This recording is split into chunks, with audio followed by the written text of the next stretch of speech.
Hi everybody and welcome back to Suburban Homesteader, Wyoming, Arizona. I hope you're having a great day. Well, this morning I was making pumpkins. That's right, I wasn't growing them, I was making them. And I was making them out of a tube of yarn that you could make like a hat out of. And I made it on my Addy sewing machine, and then I took those tubes and I made these fun pumpkins.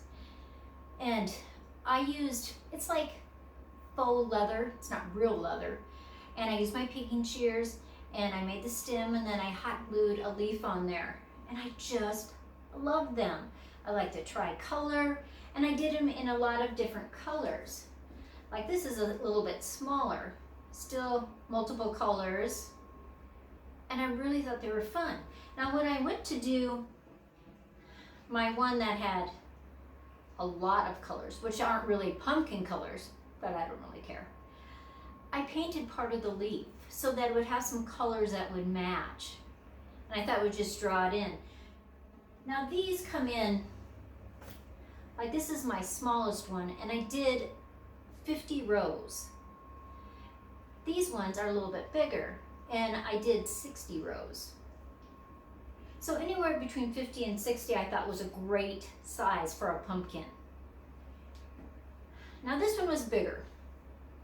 It's very wonky, but fun, because not all pumpkins are perfect. And this I did actually 100 rows. And I do like it, but I don't like it as much as the other ones. Now you could use so many different things. I use my Addy knitting machine, and I think it has 46 hooks on it. Some of them have 42, some have 48. Mine, I think, has 46. And I thought it was a really good round shape. So I can just knit a tube, and it makes a perfect pumpkin. Now, if you don't have a knitting machine, you could easily crochet a tube, or knit a tube. They even make these round, they're plastic and round, they have little knobs that come up, and you use this hook and you just go around. And I've used that lots of times before I got my knitting machine. Anything that will make you a tube 50 to 60 inches, take that back, sorry, not 50 to 60 inches, 50 to 60 rows. And it makes a perfect pumpkin. Now I've seen people make these and they've crocheted the stem. I've seen people use branches. Some people don't put anything on it. It's totally up to you, but they're so soft and squishy. A great gift. In fact, 2 of these I'm going to give away tonight because I'm having a live for 60,000 subscribers. So if you'd like to win one of these and not even have to make it, make sure you're on my live, 6:30 Mountain Standard Time. But let's go over to the table, and I'm going to show you how I put them together, how I make them. You'll be surprised how easy and fast they are. Now, if you have a knitting machine, and it doesn't have to be an Addy, there's a lot of them that aren't very expensive. And like I did the tube, it wasn't even 30 minutes. It was probably 15 minutes. And I made up 6 of them. And I'm going to show you a picture first of all 6 of them, and then I'm going to show you how I made them. So here's all 6 of them. But how do I start?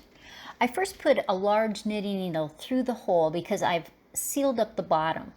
And it just makes it easy for me to have a center, and I can squish the fiber around, and I kind of have this empty space because I'll pull that out later, and when I use my big needle, it will just slip right through. It doesn't have anything that will snag it or anything because of that hole that I've left in there. Do you have to have one of those? No. Especially if you're using a big upholstery needle, it'll be really easy to push through. But if you're using a small needle, it's very helpful to do that. And I'm just packing it in.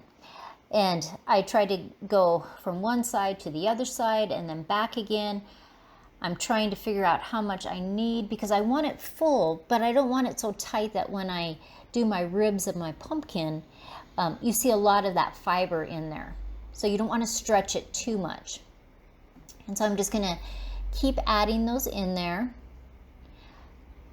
I just take time and I just squish it. I kind of move it around because I want it to firm it up, but I don't want any knots or protrusions. I just want it to be very symmetrical all the way around. And so I'm going to put, I think, a little teeny bit more, because when I go to close it up, I don't want it to be too loose at that top part, because you can see that the yarn is rolled down a little bit from when I knitted it on the machine. So let's grab 2 more bundles, one on one side and one on the other side. And that should probably do it. I'll see what it feels like. Just a little bit more on that one side. Let's push that around. And the easy thing is that you can put the small needle on there now if you want to. I'm going to pull that rod out, and I'm just going to pull that tight. At this point, I will squish it one more time because I want it to really be a well-formed pumpkin. Now I need to put a knot in there, and that's why that little needle is on there. And I'm liking the shape, the size of it. And so I'm just going to send it through some of the stitches. And I'll do that probably 3 or 4 times because I do want it secure and I don't want it to ever want to break out and have any of the fiber from the center come through. So let's just grab some different stitches each time. We can put a little knot there and just pull it tight. And I'm going to do, I think, 3 or 4 knots just to make it really secure. Now I'm going to use that upholstery needle, and I just pick one of them that is taller than the pumpkin. That way it makes it really easy for me to push it through. So I'm going to drape it down. I'm going to go through the bottom because I'm going to have the green part as the bottom. And because I had that big knitting needle in there, it just goes through like butter. It doesn't snag or anything on the fiber that's inside. And you really want to pull it a lot snugger than what you think. So we're just going to grab it.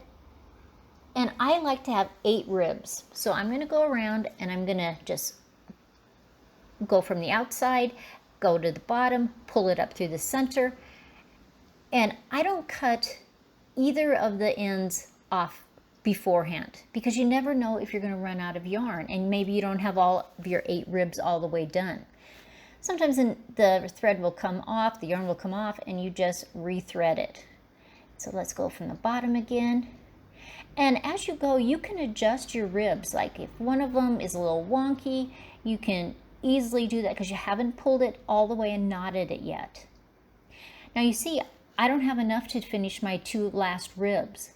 And that is the perfect reason why you don't trim off that bottom knot. You want to keep that in case you need more. And so I just have to do 2 more ribs. And so I'm just going to thread it through. And upholstery needles have a big eye. And so it makes it really easy to use it with yarn. And because I'm using the bottom now, I drape it on the outside and I start from the top and pull it. And I want to make sure that I'm getting it tight and snug. Remember, you can always adjust your ribs to maybe you want them very symmetrical, very even. Maybe you don't, because pumpkins are always different. There's never one that is a perfect pumpkin. So if you want it to be a little more realistic, you don't want those exactly the same, but you just adjust them on where you want them, and then you're going to pull them. And that's my very last rib. I'm going to pull that top extra yarn to the side, and then I'm going to come up from the bottom. See, I'm just adjusting the ribs just a little bit more. And if you want your ribs very defined, you're just going to pull that string, that yarn, tighter on every single rib. I like them to be indented, but I don't want them too far indented. So I'm going to take that back up there, Now at this point, you could decide what is the top and what is the bottom. So if you like the colors, the shape a little bit different, you can change your mind. So I'm going to pull those 2 strings and I'm going to tie them a couple times because I don't want them to loosen up while I'm putting my stem on. And I'm not going to cut them yet because I need to use that yarn to hook my stem on, because I'm going to put a couple holes in that material and I'm going to use that to secure it on. Though you could just use hot glue. There's nothing wrong with that. Now I'm using my pinking shears just because I thought it would be a little interesting to have the edges pinked, you know, and I think it gives it a good look.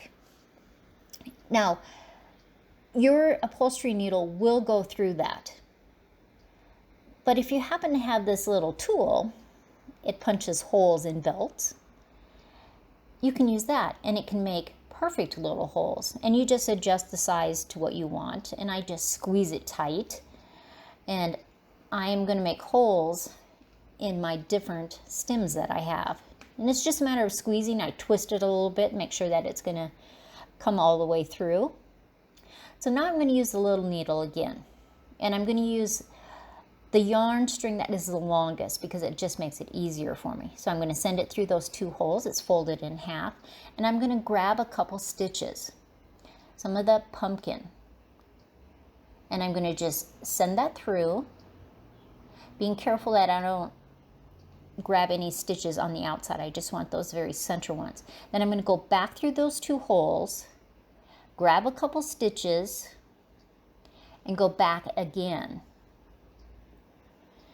Now you don't really have to do it back and forth very much. It will hold fine. And then I'm going to actually tie those 2 pieces of yarn together.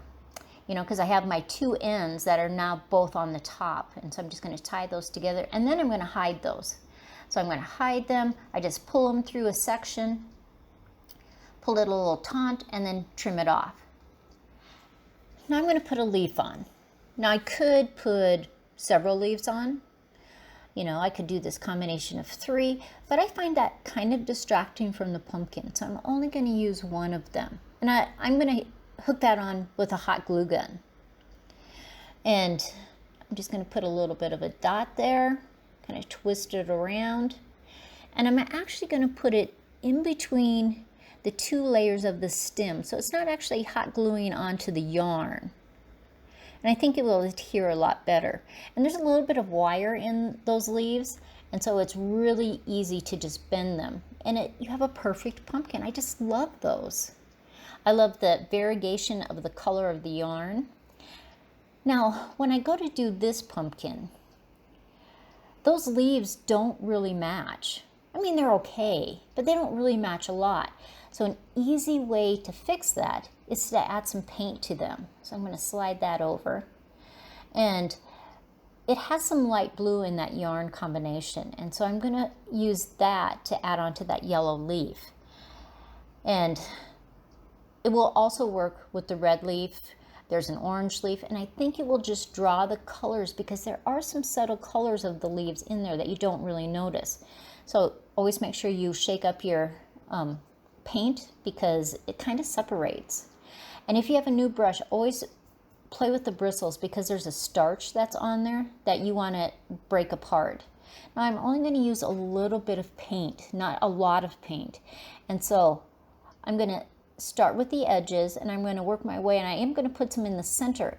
Now it will change because it absorbs into the material of those leaves, which makes it even better. And so I'm just going to put it all over, and then I'm going to let that color dry, but it's starting to match much better than it was before.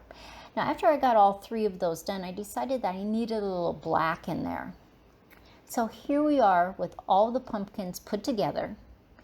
And you can see those beautiful paint colors in there, and I just love them. And I couldn't be happier. They are fun, adorable, something that you can put up for the fall holidays or just have anytime. Great gifts to make for people. And of course, I'll have a few of them on my Etsy store. They probably won't be on the Etsy store till tomorrow because I have that live tonight. But I just love them. I think they're perfect. They're a fast, easy display, things that you could give to your school teachers, your friends, your family, and you'll love them. Do you think you can make one of these? I think you could, easily. I think your kids could. One of the, probably the hints that I would give you, if you have it like a knitting machine, it comes with these little plastic needles. And in parts of it, I did use that. But if you buy an upholstery needle, much easier, and I think much better because you can just stick it right through. You're not squishing the pumpkin right away. It's just a little hint. Totally up to you, but I think the amount of money that you pay for an upholstery needle, or sometimes you buy them in a set of 4 different sizes. It's not very much, and I think it really, especially if you're going to make more than a couple of these, really worth their money. I'm going to have some of these on my Etsy store. I'll put a link below. You can win 2 of them tonight. And I hope you try making a pumpkin. If you don't have a garden space to grow one, why not make one? I'll see you next time.